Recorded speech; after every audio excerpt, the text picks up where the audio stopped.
नमस्कार, उत्तराखंड उदय न्यूज में आपका स्वागत है। और आज हम पहुंचे हैं देहरादून केदारपुरम टीडी विस्थापित। और यहाँ पे आज जो है उत्तराखंड रक्षा मोर्चा का प्रदेश कार्यालय की स्थापना हुई है और हमारे साथ हैं लोकेंद्र बहुगुणा प्रदेश प्रवक्ता जी। हम उनसे कुछ सवाल जवाब करना चाहेंगे और पूछेंगे कि किस तरीके से उन्होंने पार्टी का विस्तार किया और कब से लगे हुए हैं इस कार्य में और इस पार्टी का उद्देश्य क्या है। नमस्कार सर। नमस्कार, मैं लोकेंद्र बहुगुणा उत्तराखंड रक्षा मोर्चा में प्रदेश प्रवक्ता के तौर पर इस टाइम कार्यरत हूँ। हमने पहले तो मैं उत्तराखंड के सभी भाई बहनों को बधाई देता हूँ कि आज हमने यहाँ पर उत्तराखंड रक्षा मोर्चा के कार्यालय की स्थापना की है। और आज से हम जो है जो हमारे उत्तराखंड को बचाने का पावन कार्य है, इस कार्य को हमने आज से शुरू किया है। काफ़ी समय से हम लोग इसमें लगे हुए हैं, लोगों को संगठित करने में, लोगों को जागृत करने में। और आज उसकी हमने जो एक मील का पत्थर जिसे कहते हैं वो हमने आज स्थापित किया है। और यहाँ से हमारी जो यात्रा है वो शुरू होगी और हम पूरे उत्तराखंड में अपनी जो सोच है और उत्तराखंड रक्षा मोर्चा के जो मूल उद्देश्य हैं उनको जन जन तक पहुँचाएंगे। और जो पीड़ा उत्तराखंड में है, जो पीड़ा उत्तराखंडी लोगों के दिलों में है, उस पीड़ा को बाहर करना है, जागृत करना है हमें। क्योंकि पीड़ित तो सब हैं, लेकिन उजागर कोई नहीं करने देना चाहता, ना कोई सामने आना चाहता है। हम एक एक जनमानस को उठाएंगे, उसको जागृत करेंगे और जागरूक बनाएंगे। और उत्तराखंड के जो मुद्दे हैं, जिन मुद्दों पर जो हमारी राष्ट्रीय पार्टियां हैं वो केवल अपनी राजनीतिक रोटियां सेक रही हैं और उन मुद्दों को कोई नहीं समझ रहा। आज हमारे जल जंगल जमीन सब खतरे में है, हमारा पहाड़ बिल्कुल तबाह हो चुका है, पूरा जनमानस पहाड़ से खाली हो चुका है, लोग दर दर भटक रहे हैं अपने रोजगार के लिए। तो इन मुद्दों को जो है हम जन जन तक पहुँचाएंगे। हमारे जो भू कानून का मुद्दा है, हमारा जो मूल निवास का मुद्दा है, जो जब रक्षा मोर्चा की जब स्थापना हुई थी और जिन उद्देश्यों को लेकर के इसकी स्थापना हुई थी, तो उस समय जब हमने इस पार्टी जो जनरल टीपीएस रावत जी ने और उनके सहयोगियों ने इस पार्टी को शुरुआत की थी, उसके बाद चुनाव लड़ा गया। चुनाव में बहुत बड़ा सौभाग्य हमारा रहा और ये उत्तराखंड का भी एक सौभाग्य था उस टाइम की। बहुत जनमानस ने अच्छा सपोर्ट किया, अच्छा साथ दिया। हालांकि हम लोग उस टाइम जीते नहीं, लेकिन फिर भी बीजेपी और कांग्रेस के बाद तीसरे नंबर की पार्टी के रूप में उत्तराखंड रक्षा मोर्चा है। उसके बाद कुछ कारण रहे कि हम लोग जो इसके फाउंडर मेंबर्स थे और जो साथ जुड़े थे लोग, वो कुछ कारणों से उस समय की कुछ होती है मांग और सबकी अपनी अपनी महत्वाकांक्षाएं होती हैं। तो वो रक्षा मोर्चा कुछ दिनों के लिए एक समय से आप कह सकते हैं कि थोड़ा सा सो गया था या जनता से थोड़ा सा दूर हो गया था। लेकिन अब हमने इसको पुनर्जीवित करने का प्रण किया है और निश्चित रूप से जो इसके मूल उद्देश्य थे उन मूल उद्देश्यों को हम ध्यान में रखते हुए इसको आगामी जो आने वाले चुनाव भी हैं और आगामी जो उससे आगे आने वाले जो चुनाव हैं उनमें हम पूरी मजबूती के साथ में उत्तराखंड में अपने पक्ष को रखेंगे और जनमानस के बीच में आएंगे। उत्तराखंड का उद्देश्य उत्तराखंड के जनमानस का न्याय दिलवाना है और यही काम यूकेडी ने किया था। तो ऐसी क्या जरूरत पड़ी कि उत्तराखंड रक्षा मोर्चा को आगे आना पड़ा? उत्तराखंड रक्षा मोर्चा यूकेडी के साथ नहीं जा रहा। देखिए, उत्तराखंड मूल का मैं आदमी हूँ और पहाड़ से बिलोंग करता हूँ। तो मैं जानता हूँ कि जब ये उत्तराखंड बना उस टाइम पे, हालांकि हम उस टाइम पे उम्र हमारी थोड़ी छोटी होती थी, हम स्कूल कॉलेजों में उस टाइम पढ़ते थे, तो लेकिन हमने वो आंदोलन देखा भी है। हमारे जो मूल मेरा गांव सावली गांव है, हमारे गांव से भी गाड़ियां भर भर के गई और वहाँ पे जब गोलियां चली, लोग शहीद भी हुए उसमें। तो वहाँ से जब रामपुर तिराहे का जो कांड हुआ था, वहाँ पर हमारे गाँव में से जो बस गई थी उस बस पे भी धुआंधार गोलियां चलाई गई थी। ठीक है, तो उत्तराखंड के लिए सहयोग किया है लोगों ने, सब एक एक जनमानस ने सहयोग किया है। लेकिन जिन्होंने इस उत्तराखंड की लड़ाई लड़ी थी उन सबको पीछे कर दिया गया और एक जो राजनीतिक सोच थी उस राजनीतिक सोच में जो अपने केवल हित साधने के लिए लोगों ने उस सोच को खत्म कर दिया, उन लोगों को आगे ही नहीं आने दिया। आज भी वो लोग अपने जो है जो स्वतंत्रता संग्राम सेनानी अपनी पेंशन के लिए उसके लिए भटके फिर रहे हैं, लेकिन जिनको जो असली स्वतंत्रता संग्राम सेनानी थे उनका कहीं नामो निशान नहीं है और पता नहीं कौन लोग उनके नामों पे पेंशन दिए जा रहे हैं। तो ये दर्द रहा। उत्तराखंड क्रांति दल ने जिन मूल उद्देश्यों के साथ में उत्तराखंड क्रांति दल आया था वो खुद ही उनसे भटक गए। उन्होंने केवल अपने अपने जो महत्वाकांक्षाओं को पूरी करने के लिए और अपने हितों को साधने के लिए पार्टी में किसी को जो है जो उत्तराखंड के मूल स्वतंत्रता संग्राम सेनानी थे उनको कोई महत्ता नहीं दी और केवल धनपतियों को जो है उन्होंने महत्ता दी। तो इस वजह से क्या हुआ कि जनता का उनसे विश्वास उठा। नहीं तो ये उत्तराखंड क्रांति दल का जो नाम था और जिस हिसाब से उसकी पहचान थी उस हिसाब से वो एक भी कार्य नहीं करता। इसीलिए वो उनके पिछड़ने का कारण भी ये रहा, आपसी फूट रही, किसी का सम्मान नहीं रहा पार्टी में। लोगों को जो बुद्धिजीवी लोग थे, जो समाज सेवी लोग थे, उनको कोई स्थान नहीं दिया गया। जिनका जनमानस में एक जनाधार हुआ करता था उनको सम्मान नहीं दिया गया। तो उससे क्या हुआ कि पार्टी में विखंडन हुआ और आज आप देख सकते हैं कि करीब 2, 4, 6 पता नहीं कितने धड़ों में उत्तराखंड क्रांति दल है और जगह जगह बस जब चुनाव का सीजन आता है उस टाइम जैसे ऊपर मुद्दे आ जाते हैं उस टाइम पे खड़े हो जाते हैं, बाकी टाइम पे कोई कहीं पता नहीं होता, समाज में कोई कार्यक्रम के नहीं होते, ना उनको समाज के लिए कोई आवाज उठाते हैं। ये मुख्य उनका फेलियर का रीजन रहा। और हम जो इस रक्षा मोर्चा को वापस लेके आए हैं तो हम जो अपने हमारे मूल उद्देश्य थे, जो हमारे जब 2011 में पार्टी बनी थी, नवंबर 2011 में, तो उस टाइम जिन मुद्दों को लेकर के पार्टी आई थी उन्हीं मुद्दों को, वो मुद्दे आज भी ज्वलन करते हैं। 2011 से आज 10 साल हो गए, 10 साल में 2 बार यहाँ चुनाव भी हो चुके हैं, ठीक है, तीसरी बार चुनाव होने जा रहा है, लेकिन अभी तक वो मुद्दे ज्वलंत मुद्दे हैं। वही मुद्दे जो जब उत्तराखंड बना था तभी वही मुद्दे थे, 2011 में भी वही मुद्दे थे और आज की डेट में भी वही मुद्दे हैं। जो उन मुद्दों पे कभी किसी ने कोई काम नहीं किया गया।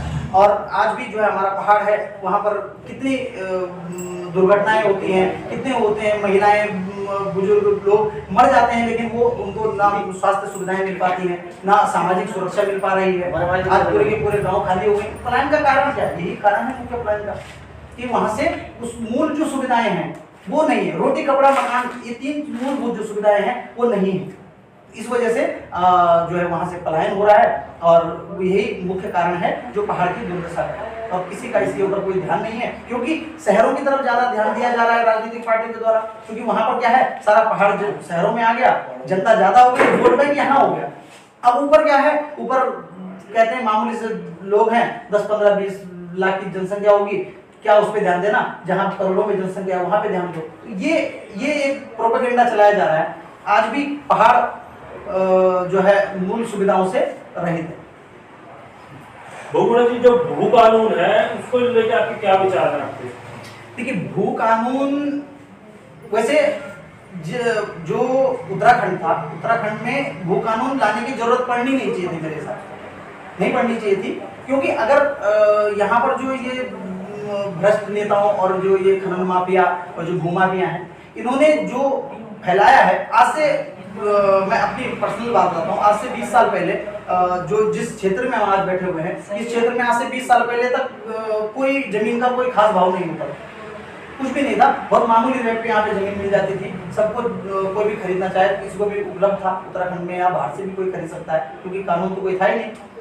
लेकिन जैसे ही यहाँ राजधानी बनी उसके बाद से जो खरीद फरोख्त यहाँ पे चालू हुई, बाहर के लोगों ने यहाँ आके बसना शुरू किया, उन्होंने अपना एक प्रोस्पेक्ट देखा यहाँ पे, उन्होंने अपने उसको टारगेट किया और देखा कि नया नया राज्य बन रहा है, तो इस टाइम वर्चस्व अगर अपना स्थापित कर लेंगे तो हमेशा के लिए पूरा उत्तराखंड हमारा हो जाएगा।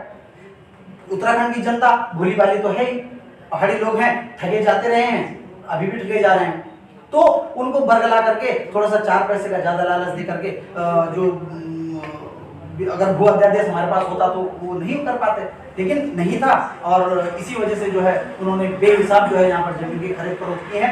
और आज जमीन के भाव ऐसे हैं कि जिसने आज से 10 साल पहले जमीन बेची होगी, आज वो जमीन अगर खरीदना चाहे तो वो खरीद नहीं पाएगा, क्योंकि औकात से बाहर हो गया है, हैसियत नहीं है। क्यों इतने रेट इन्होंने बढ़ा दिए? क्योंकि सारी जमीनों पर कब्जा कर दिया है। अब अगर आपको अगर जमीन चाहिए तो क्या करेंगे? अब आपको जो मुंह मांगे रकम मांगेंगे आपको देनी होगी। तो यही कारण है कि हम ये भू कानून का मुद्दा जो लेके आए थे, और इस भू कानून के मुद्दे को जो है हम निरंतर चलाए रखेंगे जब तक कि इसमें हमको कानून प्राप्त नहीं हो जाता। कम से कम हिमाचल के तर्ज पे जैसे हम कानून की मांग कर रहे हैं और वो कानून हमें चाहिए। बहुगुणा जी, चुनाव से पहले हर बार देखा गया कि आपका पलायन को लेके, रोजगार को लेके बहुत एक बड़ा मुद्दा हर पार्टी उठाती है और वो गायब हो जाती है।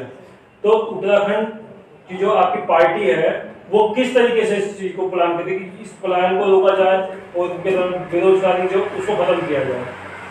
देखिए, हमने जो अपना मूल उद्देश्य है, हमारा मूल उद्देश्य पहाड़ और पहाड़ियों को बचाना है। मेन उद्देश्य जो हमारा है वो यही है कि हमको पहाड़ को बचाना है। अब पहाड़ कैसे बचेगा?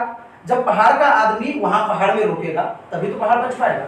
नहीं तो यहाँ से शहर से हम चिल्लाते रहेंगे पहाड़ बचाओ, लेकिन पहाड़ को बचाने के लिए अगर कोई हम कोशिश नहीं करेंगे तो पहाड़ बचेगा कैसे? मुख्य रूप से जो पहाड़ से पलायन का कारण है, वो कारण एक तो ये है कि जो मूलभूत सुविधाएं हैं वो नहीं मिलती, शिक्षा स्वास्थ्य वहाँ पर उतना अच्छा नहीं है। दूसरी चीज ये है कि वहाँ पर जो है प्राकृतिक आपदाएं काफी, उस वजह से भी आदमी त्रस्त होता है, परेशान होता है। तीसरी चीज जो मुख्य मुद्दा है कि वहाँ पर का जो युवा है उसके पास रोजगार का साधन नहीं है। क्या रोजगार करता है? पर्यटन के नाम पे आते हैं लोग, कुछ एक जो बड़े बाहर के भूमाफिया हैं उन्होंने सारे वहाँ पे जमीनें वगैरह, होटल वगैरह बनाए हुए हैं, सारा बिजनेस वगैरह सब लोग वही करते हैं, सब लोग वही कमा के ले जाते हैं। पहाड़ी आदमी के लिए कुछ बचता ही नहीं है। ठीक है, छोटी छोटी जो बेचारे कुछ कोशिश करते भी हैं, कुछ छोटी मोटी दुकान इत्यादि लगा के, सब्जी की दुकान, इसकी दुकान लगा के कुछ अगर करना भी चाह रहे हैं, लेकिन मेन क्या है कि जो बाहरी लोग हैं उनका इतना दबदबा है उनके ऊपर कि उनको जो है हफ्ता तक देना पड़ता है। दिन में अगर कहीं पर अगर दुकान लगानी है अपनी तो उसके लिए उनको पैसा देना पड़ेगा। अपनी ही जमीन है, अपनी जमीन में कुछ करने के लिए क्या मुझे अगर पैसा देना पड़ेगा? या तो चलो ठीक है, अगर सरकार को वो टैक्स जा रहा हो तब तो समझ में आता है, लेकिन कुछ जो चंद हैं मनसबदार लोग उनके पास जाता है और उनकी परमिशन के बगैर आप बाजार नहीं लगा सकते, आप वहाँ पे बिजनेस नहीं कर सकते। तो ये बहुत बड़ा समस्या है, आपको सामान ही नहीं मिलेगा, देंगे ही नहीं। अगर आप उनके उसमें शामिल नहीं होंगे, उनको अपना चंदा नहीं दोगे या अपना जो फीस है उनकी वो सब नहीं दोगे तो आपको काम ही नहीं कर देंगे। ठीक है, तो रोजगार एक बहुत बड़ा मुद्दा रहा है। आज पहाड़ में क्या है कि बच्चा 10th 12th किसी तरह से करता है और सीधा सोचता है कि मैं घर से बाहर जाऊं, और क्योंकि वो अपने परिवार की सबकी दुर्दशा देख रहा है, उसको पाई के लिए मोहताज होना पड़ता है, इसलिए वो सीधा क्या करता है, आगे हायर एजुकेशन में जाने से अच्छा है कि वो सोचता है कि मैं चलो फौज में भर्ती होना तो अच्छी बात है। उत्तराखंड ने बहुत ये है उसमें पूरे देश में उत्तराखंड का बहुत बड़ा योगदान है, लेकिन वो अच्छी बात है। लेकिन होटलों में काम करना, किसी के बर्तन मांगना, लोगों के यहाँ काम करना, तो इस तरह के काम कर रहे हैं लोग। यहाँ से लोग लेके परिवार अपना चले गए। मैं तो चंडीगढ़ में रहा भी हूँ, 4 साल मैंने वहाँ से स्कूल कॉलेज किया है, तो मैं वहाँ रहा हूँ, मैंने वहाँ देखा है प्रत्येक होटलों में सब जगह जो है हमारी 90% गढ़वाली लोग वहाँ काम कर रहे हैं। और पैसा क्या मिल रहा है वहाँ पे भी सर्वाइवल ही चल रहा है। तो भाई सर्वाइवल अगर वहाँ करना है तो सर्वाइवल तो अपने यहाँ पर भी हो रहा था। अपनी खेती है, बाड़ी है, आज सब खेत वगैरह सब बंजर हो चुके हैं, लेकिन उन पे कुछ नहीं काम हो रहा है। कौन कर रहा है? नेपाली लोगों को बसाया हुआ है, और अब नेपालियों ने ऐसा कर दिया है कि वहाँ पर जो है आपकी जमीन आप उस पर कुछ नहीं कर सकते, ना उनसे वो आपको पैसा दे रहे हैं, ना वो कुछ आपको जो भी उगाते हैं वो देते हैं, कुछ भी नहीं, कोई उसका टैक्स नहीं है, कोई कुछ नहीं दे रहे हैं, वो केवल उन पर कब्जा करके बैठ रहे हैं। और जीवन इतना तक तो हमारे कुछ लोग होते हैं, उन्होंने क्या किया है कि उनके राशन कार्ड, वोटर ID सब कुछ बनवा दिए, इवन उज्ज्वला कनेक्शन भी उनके पास है। ये बहुत बड़ी विडंबना है। मैं अपने गांव की खुद बात बता रहा हूँ, हमारे गांव में अभी चल रहा है, बहुत मुद्दा जोरों पर भी बहुत गर्म मुद्दा भी है, इस मुद्दे पर बात भी हो रही है और मुख्यमंत्री तक को ज्ञापन दिया जा चुका है, लेकिन उस पर वो लोग पहले ही स्टे लेके आ गए। अब जिनकी जमीनें थी आज वो ऐसे हाथ काट के बैठ गए हैं कि अब वो उनको न तो हटा पा रहे हैं, न उनसे किराया ले पा रहे हैं। उन्होंने अपने जो है यहाँ पे पक्के वोटर ID, राशन कार्ड सब बना लिए हैं, अपने धर्म परिवर्तन करके कोई क्रिश्चियन बन गया है, कोई कुछ बन गया है, और इस तरह से कब्जा कर रहे हैं। तो यही परिपाटी चलती जा रही है, और बहुत ट्रेंड बहुत तेजी से बढ़ रहा है।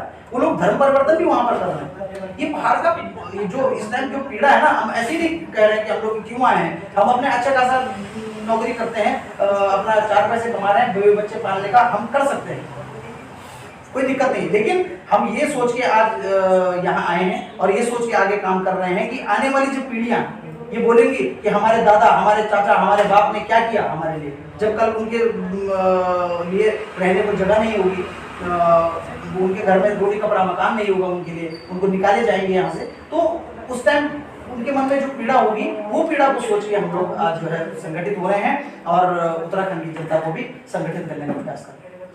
बहुगुणा जी, मैं ये पूछना चाहूँगा, जैसे कि अभी लॉकडाउन लगे थे तो उस टाइम पे जो हमारे प्रवासी जो भाई थे बहन थे वो वापस आए थे।